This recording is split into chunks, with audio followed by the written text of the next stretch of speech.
I recently returned from the Galapagos Islands, which of course is where Charles Darwin made the observations that led to his theory of evolution by natural selection, explained in his 1859 book, On the Origin of Species. This idea was revolutionary at the time, because prior to that, the conventional wisdom was that all species were placed on Earth in their present form by a divine creator, and had remained in those forms through the present. In fact, when it came to explaining speciation, this idea was really the only game in town.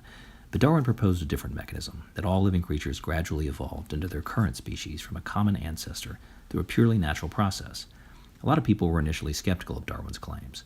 One of the biggest obstacles was the concept of entropy, that over time things became less ordered and more chaotic. Consider a new deck of cards. As the cards are mixed, they go from order to disorder. You would never expect to shuffle a mixed-up deck and see it return to new deck order. Likewise, you wouldn't expect to see a scrambled egg return over time to its original uncracked form. People saw our current species, and man in particular, like an uncracked egg or a new deck of cards, ordered rather than chaotic. From this, they concluded that life must have a designer. Darwin demonstrated that this need not be so. The appearance of order could arise naturally.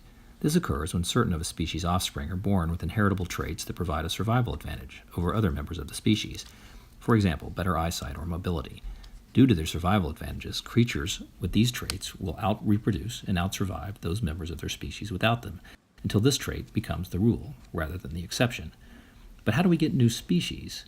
Well, assume that we have a species of bird that is, over time, adapted to a certain environment. Let's call it the warble. Now let's say that a flock of warbles flies out into the ocean and winds up on an island with very different conditions to what they're used to.